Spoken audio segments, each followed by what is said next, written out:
Hello students, welcome to the part 7 of the chapter Metals and Non-Metals. In previous video हम इस chapter की complete कर चुके हैं थ्योरी। आज हम इसकी एक्सरसाइज को देखते हैं। फर्स्ट क्वेश्चन है हमारा एक्सरसाइज का, which of the following pair will give displacement reaction. ये कहा जा रहा है कि इन पेयर्स में कौन डिस्प्लेसमेंट रिएक्शन जो है वो देगा। देख लेते हैं। पहला ऑप्शन है NaCl solution and copper metal. इन दोनों को अगर हम देखें तो NaCl जो सोल्यूशन है, इसमें जो मेटल है वो सोडियम है, and sodium is more reactive than copper in reactivity series.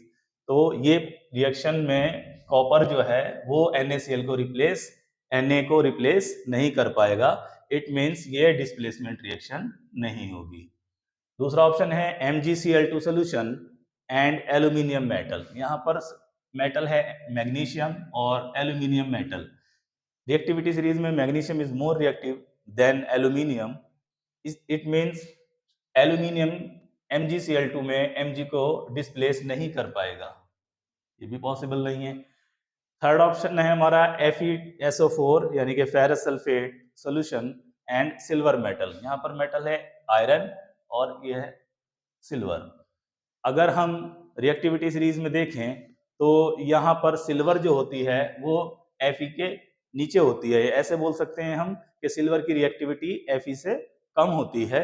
It mean silver भी Fe को डिस्प्लेस नहीं कर पाएगी।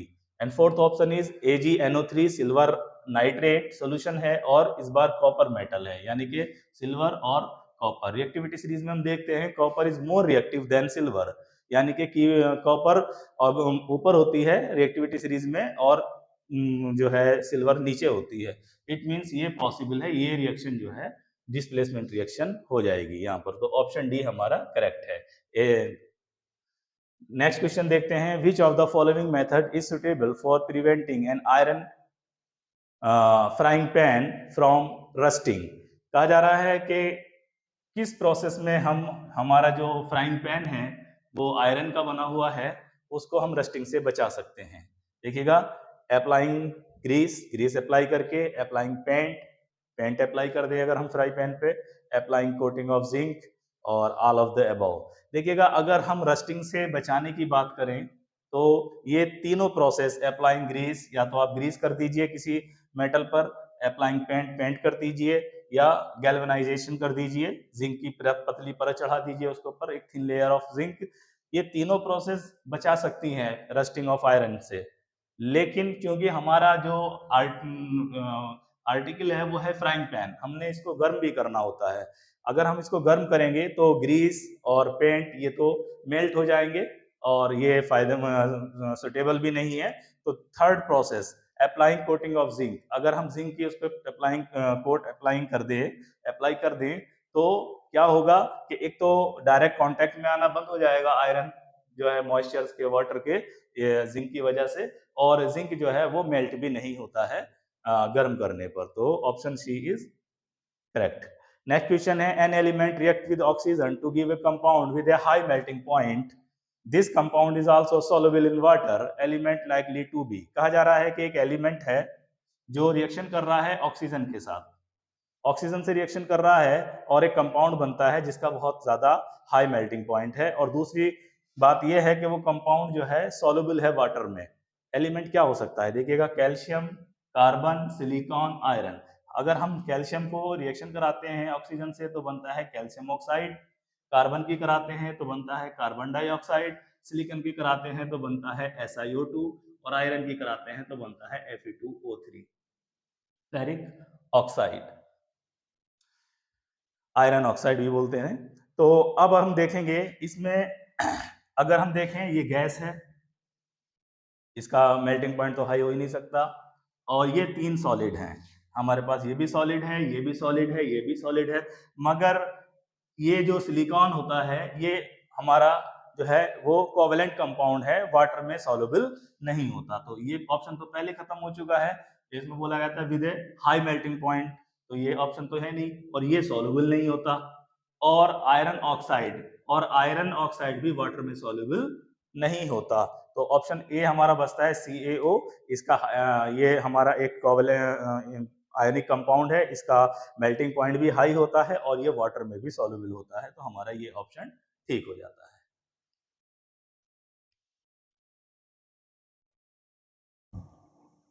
नाउ क्वेश्चन नंबर 4 देख लेते हैं हम एक्सरसाइज का। Food cans are coated with tin not with zinc because, जो फूड को पैक करने वाले जो कैंस होती हैं उनको हम जो कोटिंग करते हैं उसकी, वो टिन से करते हैं, जिंक से नहीं करते, ऐसा क्यों है? ऑप्शन है zinc is costlier than tin, नहीं। Zinc has a higher melting point than tin, नहीं। Zinc is more reactive than tin, yes. Zinc is more reactive than tin, ये ज्यादा रिएक्टिव होती है, ये फूड के साथ रिएक्शन कर लेती है। इस तरह से फूड जो है वो हमारा उसकी जो क्वालिटी है वो डिस्टॉर्ट हो सकती है, तो इसलिए ऑप्शन सी देंगे। Zinc is less reactive than tin, ये तो है ही नहीं है, तो इसका ऑप्शन हो जाएगा zinc is more reactive than tin, it reacts with food, so इसलिए हम इसकी कोटिंग जो करते हैं वो फूड कैन्स की टिन से करते हैं। नेक्स्ट क्वेश्चन है, you are given a hammer, a battery, a bulb, wires and switch. आपको कुछ जो है चीजें दी गई हैं, हैमर दिया गया है, बैटरी दी गई है, बल्ब दी गई है, वायर्स दी गई हैं और स्विच दिया गया है, और आपसे कहा जा रहा है how could you use them to distinguish between sample of metals and non metals. आपको दो चीजें दे दी गई हैं, दो सैंपल दे दिए गए हैं, दो सैंपल दे दिए गए हैं, आपको ये पता बताना है ये सैंपल्स मेटल है या नॉन मेटल है। तो देखिएगा हम इसके लिए जो है यूज कर सकते हैं, हमने मेटल्स की नॉन मेटल्स की प्रॉपर्टीज को पढ़ रखा है। अगर हमें हैमर दिया गया है तो ये हैमर से पता लग रहा है कि हमें उसको हैमर से भी चेक कर सकते हैं स्ट्राइक करके। अगर वो मेटल हुई तो वो उसके ब्रेक डाउन नहीं होगी वो पीसेस में, और अगर नॉन मेटल है तो वो टूट जाएगी। तो with the hammer we can beat the sample, हम सैंपल को बीट करेंगे, and if the it can beaten into thin sheet, और अगर वो थिन शीट में चेंज हो जाती है, मतलब पतली हो जाती है बट टूटती नहीं है, तो अब इसका मतलब यह है कि वो मेटल है, अदरवाइज नॉन मेटल होगी। सिमिलरली अब हम बैटरी, बल्ब और वायर से एक जो है सर्किट बना लेंगे, बैटरी से और वायर से, और उसमें बल्ब भी लगा देंगे, और उनके उस जैसे सपोज दैट हमने ये बैटरी ले ली है, ये बैटरी के टर्मिनल है प्लस माइनस, और यहाँ पर हमने एक बल्ब दे दिया है, और ये हमारा स्विच है, और इसको हमने उस मेटल से, जो हमने मेटल्स मिली है हमें, हम बारी बारी करके हम जो है उस मेटल से कनेक्ट करके देखेंगे। अगर ये ग्लो कर जाता है, यहाँ पर हमने बैटरी लगाई हुई है प्लस टर्मिनल से, अगर ये ग्लो कर जाता है तो समझ लीजिए ये मेटल है, बिकॉज हम अच्छी तरह से जानते हैं कि मेटल कैन कंडक्ट इलेक्ट्रिसिटी, और अगर ये ग्लो नहीं करता है बल्ब तो इसका मतलब नॉन मेटल है। Similarly battery, bulb, wire and switch to set up a circuit with the sample, sample के साथ हम सर्किट बना लेंगे। If the sample conducts electricity, अगर सैंपल में इलेक्ट्रिसिटी कंडक्ट हो जाती है then it is metal, otherwise non metal. Next question है, assess the usefulness of this test, distinguish between metal and non metal. आप इसका इसका आकलन कीजिए, इसका असेसमेंट कीजिए कि ये जो है जो टेस्ट है हमारा मेटल और नॉन मेटल का पता लगाने का, ये यूजफुल क्यों है।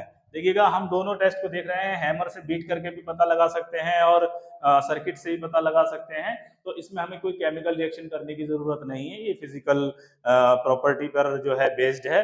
तो these tests are based on physical properties, no chemical reaction are involve in this test, so ये जो है यूजफुल है।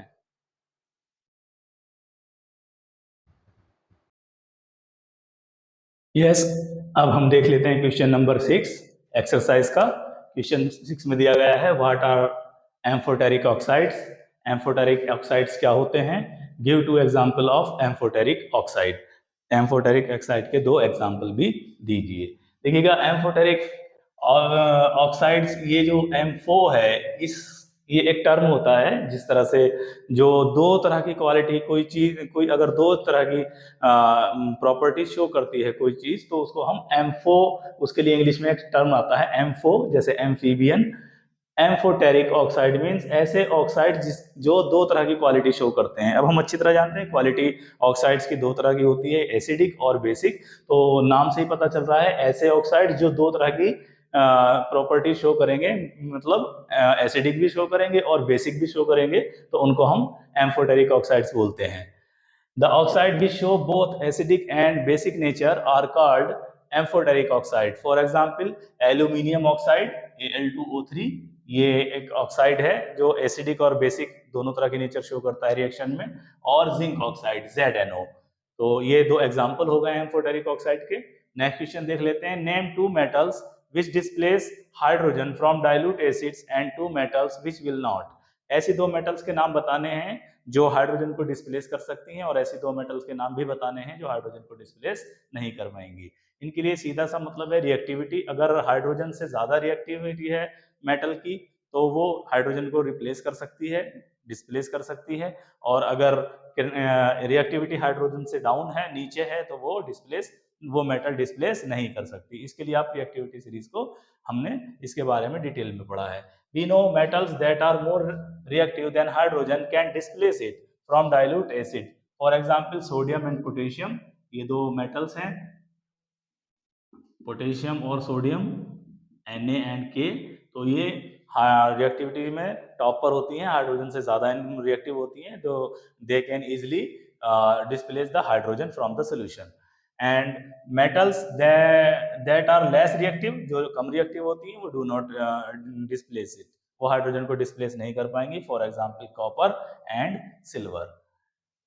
नेक्स्ट क्वेश्चन है question number 8। In the electrolyte refining of metal M, कोई मेटल M है, उसकी इलेक्ट्रोलाइटिक रिफाइनिंग में what would you take as the anode, cathode and the electrolyte. हम जानते हैं इलेक्ट्रोलाइटिक रिफाइनिंग में हम जो है वो सोल्यूशन, एक साल्ट सोल्यूशन ले लेते हैं, मेटल का साल्ट सोल्यूशन ले लेते हैं, और उसमें एक एनोड बनाते हैं और एक कैथोड बनाते हैं, और उसमें इलेक्ट्रिसिटी पास करते हैं। तो ये कहा गया है कि आप एनोड किसको बनाओगे, कैथोड किसको बनाओगे, और जो सोल्यूशन ले रहे हो इलेक्ट्रोलाइट का वो किसका लोगे।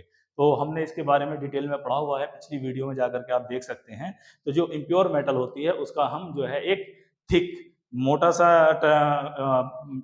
एनोड बनाते हैं, उसकी एक टर्मिनल जो बनाते हैं एनोड, वो इम्प्योर मेटल का बनाते हैं, और कैथोड जो बनाते हैं वो एक thin strip of pure metal का बनाते हैं। वही तो जो इम्प्योर मेटल एनोड बनाएंगे वो इम्प्योर मेटल का बनाएंगे M का ही, और कैथोड जो बनाएंगे वो सेम मेटल की थिन स्ट्रिप का बनाएंगे। कैथोड मतलब माइनस, एनोड मतलब प्लस, और इलेक्ट्रोलाइट जो उसके अंदर भरा जाएगा, फिल किया जाएगा, वो उसी मेटल का साल्ट सोल्यूशन होगा, उसी मेटल का साल्ट सोल्यूशन होगा।